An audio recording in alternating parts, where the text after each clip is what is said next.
Sir ఏపీలో జగన్ గారిని, తెలంగాణలో కేసీఆర్ గారిని వీళ్ళిద్దరిని తొక్కేయడమే ఇవాళ అజెండాతో చంద్రబాబు నాయుడు గారు అండ్ రేవంత్ రెడ్డి గారు భేటీ కాబోతున్నారని వార్తలు వినిపిస్తున్నాయి సార్.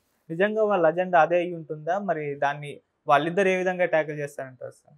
ముందు కూడా చెప్పాను, వాళ్ళ అజెండా బేసిక్గా ఏంటంటే ఆంధ్రప్రదేశ్ తెలంగాణకు సంబంధించిన ఉమ్మడి సమస్యలు, పరిష్కారం కాని సమస్యల్ని పరిష్కరించుకోవడం.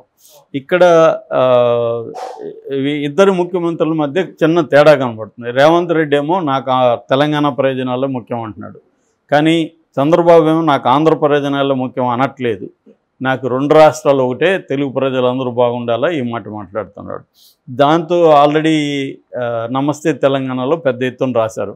మళ్ళీ రెండు కళ్ళ సిద్ధాంతం తీసుకొస్తున్నాడు ఇతను, జాగ్రత్తగా ఉండాలి అని చెప్పి. నిజానికి చంద్రబాబు మాట్లాడాల్సింది ఏంటి? ఆయన ఒక రాష్ట్ర ముఖ్యమంత్రి. రాష్ట్ర ముఖ్యమంత్రిగా ఆయన మాట్లాడాల్సింది ఏంటంటే నాకు ఆంధ్రప్రదేశ్ ప్రయోజనాలు ముఖ్యమని చెప్పాలి. అట్లా ఎందుకు చెప్పట్లేదు అనేది అర్థం కాదు. నాకు రెండు రాష్ట్రాల ప్రయోజనాలు ముఖ్యం అన్నాడు. అట్లా ఎందుకు చెప్పట్లేదంటే ఆయన తెలంగాణలో కూడా తెలుగుదేశాన్ని పునరుద్ధరించదలుచుకున్నాడు. కానీ అది పార్టీ పరంగా ఓకే, రాజకీయాల పరంగా పార్టీ పరంగా నువ్వేమన్నా చేసుకో తెలంగాణలో. కానీ ఒక రాష్ట్ర ముఖ్యమంత్రిగా ఇంకొక తెలంగాణ ముఖ్యమంత్రితో చర్చలు జరిపేటప్పుడు చెప్పాల్సిన మాట ఏంటంటే నాకు మన రాష్ట్ర ప్రయోజనాలు ఇంపార్టెంటు అని చెప్పాలి. అంటే ఆంధ్రప్రదేశ్కి తెలంగాణ నుంచి రావాల్సిన ఏవైతే ప్రయోజనాలు ఉన్నాయో లేదా కేంద్రం నుంచి రావాల్సిన వాటికి నేను కొట్లాడతాను అనేది మాట్లాడాలి తప్ప ఇక్కడ వచ్చి నాకు రెండు రాష్ట్రాలు ముఖ్యం అనేది ఆయన మాట్లాడకూడదు. రేవంత్ రెడ్డి అలా మాట్లాడలేదు కదా. రేవంత్ రెడ్డికి మరి తెలుగు వాళ్ళు ఇద్దరు అవసరం లేదా? రేవంత్ రెడ్డికి రేవంత్ రెడ్డి పర్ఫెక్ట్గా ఉన్నాడు. ఎందుకంటే ఆయన తెలంగాణ రాష్ట్ర ముఖ్యమంత్రి, తెలంగాణ రాష్ట్ర ప్రయోజనాలు ప్రధానంగా ఉంటుంది. ఇప్పుడు మోడీ వేరే దేశంతో చైనాతో చర్చలు జరిపేటప్పుడు నాకు చైనా ఇండియా రెండో ఒకటే, అందరూ ప్రజలు ఒకటే అంటాడా? అండ కదా, నాకు ఇండియా ఇంపార్టెంట్ అంటాడు. కానీ చంద్రబాబు ఆ మాట అన్నట్ల. సో ఇక్కడ ప్రాబ్లం వస్తుంది. సరే, వాళ్ళు ఏమేమి చర్చిస్తారు అనేది మనకు తెలియదు, కానీ వాళ్ళు చెప్తున్నది ఏమేమిటంటే 10 అంశాల అజెండా ఏర్పరిచారని చెప్తున్నారు. ఈ 10 అంశాల మీద ఈరోజు చర్చ జరగబోతుంది. ప్రధానంగా 9th and 10th షెడ్యూల్లో ఉండే ప్రాపర్టీస్కి సంబంధించి చర్చలు ప్రధానంగా జరుగుతాయి. అంటే 9వ షెడ్యూల్కి సంబంధించి 23 సంస్థలు ఉన్నాయి, 10వ షెడ్యూల్కి సంబంధించి 30 సంస్థలు ఉన్నాయి. ఈ సంస్థలకు సంబంధించి ఇవి ఉమ్మడి ఆస్తులు. వీటిలో ఎలా డివైడ్ చేసుకోవాలి, ఆయా ఆస్తుల్లో ఏమేమి ఆల్రెడీ డివైడ్ అయినాయి, ఇప్పుడు ఇంకా ఏమేమి పెండింగ్ ఉన్నాయి, ఎందుకున్నాయి, వాటి నిర్వహణ ఖర్చులు ఎవరు చూస్తున్నారు, ఇటువంటి విషయాలని చర్చించాలి. ఇప్పుడు ఫర్ ఎగ్జాంపుల్ 9th షెడ్యూల్లో మేజర్ వచ్చి ఏపీ జెన్కో ఉంది. అందులో 2440 కోట్లు ఉన్నాయి. దాన్ని ఏం చేయాలి? అట్లాగే 10th షెడ్యూల్లో 2994 కోట్లు ఉన్నాయి. 1559 కోట్లు పంచుకున్నారు ఆల్రెడీ ఇద్దరు. ఇప్పుడు 1435 కోట్లు పంచుకోవాల్సి ఉంది. అట్లాగే బకాయిలు, విద్యుత్ బకాయిలు మనకి 7200 ఆంధ్రప్రదేశ్కి రావాలి తెలంగాణ నుంచి, దానికి సంబంధించి. అట్లాగే ఆంధ్రప్రదేశ్ నుంచి కూడా తెలంగాణ కొన్ని బకాయిలు ఉన్నాయి. సో ఈ పరస్పరం నీ బకాయిలు ఎంత ఉన్నాయి, నా బకాయిలు ఎంత ఉన్నాయి అనేది. అట్లాగే ఉద్యోగులకు సంబంధించిన పరస్పర బదిలీలు, ఆంధ్రప్రదేశ్ ఉద్యోగులు ఇక్కడ ఉండొచ్చు, ఇక్కడ ఉన్న ఆంధ్రప్రదేశ్లో తెలంగాణ ఉద్యోగులు, వీళ్ళకి సంబంధించిన బదిలీల వ్యవహారం. అట్లాగే లేబర్ లీజుకి సంబంధించి ఉమ్మడి ఆస్తుల ఖరీదుని కట్టి, ఇప్పుడు ఇక్కడ ఉన్న వాటిని ఆంధ్రప్రదేశ్ ఏం చేసుకునేది ఏమి ఉండదు. ఓన్లీ 3 భవనాలు మాత్రం ఏపీకి ఇక్కడ అడుగుతున్నారు, ఇక్కడ వచ్చినప్పుడు పని చేసుకోవడానికి అట్లాంటిది. సో అట్లాగే ఇది అంతా కూడా ఆంధ్రప్రదేశ్ వైపు నుంచి అనుకుంటే, తెలంగాణ వైపు నుంచి ఏంటంటే ఒక ఆర్డినెన్స్ ద్వారా 6 మండలాలని ఆంధ్రప్రదేశ్లో కలిపారు. ఆ మండలాలు వెనక్కి కావాలనేది తెలంగాణ డిమాండ్.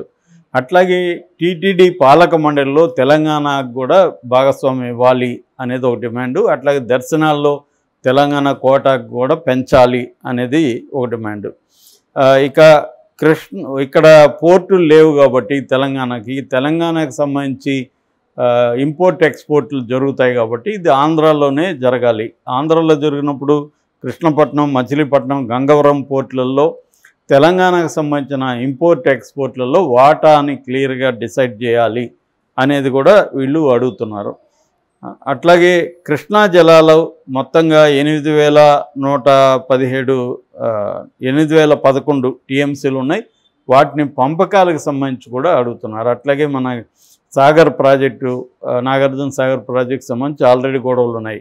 జల విద్యుత్తు ఉత్పత్తి ఎలా జరగాలి, ఎవరిది ఏంటి, ఎన్ని గేట్లు ఎవరికి వస్తాయి, ఇవన్నీ వీటికి సంబంధించి కూడా చర్చలు జరిగాయి. సో దాదాపు ఇలాగా 10 ఈ అంశాల అజెండా ఏర్పరిచారు. ఈ 10 అంశాల అజెండాతో ఈరోజు ఇది డిన్నర్ మీటింగ్ అని కూడా చెప్పచ్చు. 6 గంటలకి సాయంత్రం ప్రజాభవన్లో వీళ్ళిద్దరు కలుస్తున్నారు. ఇద్దరు డిప్యూటీ సీఎంలు, ఇటు పవన్ కళ్యాణ్ ఇటు బట్టి విక్రమార్క ఇద్దరు కూడా కలుస్తున్నారు. అట్లాగే సిఎస్లు, కొంతమంది ఇంపార్టెంట్ 3-4 మంత్రులు, ఇతర అధికారులు, ఆయా శాఖల అధికారులు కూడా కలుస్తున్నారు. ఆల్రెడీ ఎవరి వైపు నుంచి వాళ్ళ డీటెయిల్గా ప్రాజెక్టు రిపోర్ట్ లాగా తయారు చేశారు. నోటు ఏమేమి ఏ విషయాల మీద ఏమేమి మాట్లాడారు, గతంలో ఎంతవరకు వచ్చాయి, ఎందుకు పెండింగ్ ఉన్నాయి, ఇప్పుడు ఈ ఫర్దర్గా ఎలా చేయాలి, ఇద్దరు కలిసి కేంద్రాన్ని ఏమేమి డిమాండ్ చేయాలి, మనం ఈ విషయాలన్నీ కూడా ఈరోజు చర్చకు రాబోతాయి. ఇది ఖచ్చితంగా కొంత టైం పడుతుంది కాబట్టి 6 గంటలకి స్టార్ట్ అయితే డిన్నర్ మీటింగ్ వరకు రేవంత్ రెడ్డి డిన్నర్ ఇస్తున్నాడు వీళ్ళందరికీ, ఆంధ్రప్రదేశ్ వచ్చిన వాళ్ళకి అందరికీ. సో ఇది ఈరోజు ప్రకటించిన అజెండా. ఇక వీళ్ళు చెప్తున్న అంటే అటు జగన్ని తొక్కేద్దాం, ఇటు ఇక్కడ తొక్కేద్దాం అంటే ఖచ్చితంగా తొక్కేస్తారు. ఎందుకంటే ఇప్పుడు అధికారంలో ఉన్నవాడు పొలిటికల్ పార్టీ, ప్రతి ఒక్క పొలిటికల్ పార్టీ చేసేది ఏంది, ప్రతిపక్షాలను తొక్కేయడమే. అదే జగన్ కేసీఆర్ గతంలో కలిసినప్పుడు వాళ్ళు కూడా అనుకొని ఉంటారుగా, ఇక్కడ కాంగ్రెస్ని తొక్కేద్దాం, అక్కడ చంద్రబాబుని తొక్కేద్దామని వాళ్ళు కూడా అనుకొని ఉంటారుగా. కాబట్టి ఇప్పుడు వీళ్ళు కూడా అనుకోవడంలో ఆశ్చర్యం ఏం లేదు. ఖచ్చితంగా అందులో వీళ్ళిద్దరూ జగను కేసీఆర్ అన్న వాళ్ళ ప్రయోజనాల కోసం కలిసిన వాళ్ళు తప్ప అంతకుముందు కలిసి ఎక్కడ పని చేయలేదు. రేవంత్ రెడ్డి క్లియర్గా ఆయన ఒకప్పుడు, ఇప్పుడు శిష్యుడు కాదు శిష్యుడని మనం చెప్పలేం, కానీ అప్పట్లో ఒకప్పుడు శిష్యుడే కదా ఆయన. ఆ మటుకు వస్తే చాలామంది కూడా చంద్రబాబు శిష్యులే. ఎందుకంటే ఆయనకి 45 ఏళ్ళుగా ఆయన పనిచేశాడు కాబట్టి ఆయన దగ్గర పనిచేస్తున్నారు. వాళ్ళు శిష్యులు అనుకోవచ్చు, అనుకోకపోవచ్చు, అది వేరే విషయం. ఇప్పుడు నువ్వు ఇక్కడ నేను ఇక్కడ పనిచేస్తాను, నా కింద నువ్వు ఉన్నావు అంటే నువ్వు శిష్యుడని ఏం కాదు కదా, కొలిగ్ అని అర్థం.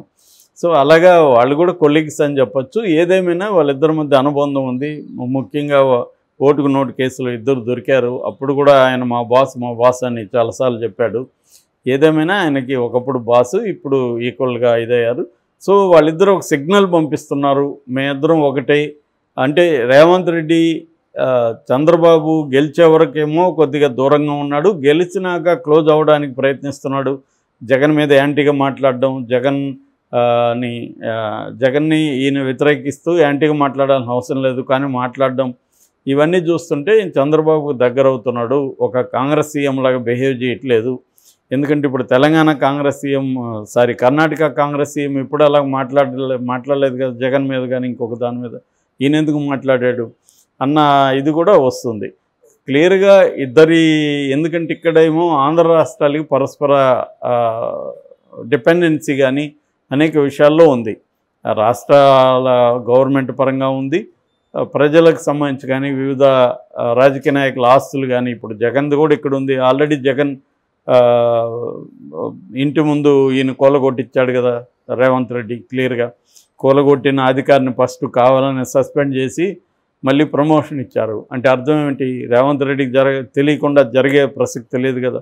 సో ఆ రకంగా ఖచ్చితంగా జగన్ని తొక్కేయడానికి రేవంత్ రెడ్డి హెల్ప్ చేస్తాడు, కేసీఆర్ని తొక్కేయడానికి చంద్రబాబు కూడా హెల్ప్ చేస్తారు. సో మరి మోడీ పరిస్థితి ఏంటి వీళ్ళిద్దరు గెలిస్తే? ఎందుకంటే మోడీ ప్రయోజనాలు ఇక్కడ వేరే ఉన్నాయి. మోడీకి కాంగ్రెస్ని తొక్కేయాలనేది మోడీకి ఉన్న లక్ష్యం. మరి చంద్రబాబుకి ఏమో కాంగ్రెస్ని తొక్కేసే లక్ష్యం లేదు. మరి చంద్రబాబు ఏమో అక్కడ గవర్నమెంట్లో ఉన్నాడు.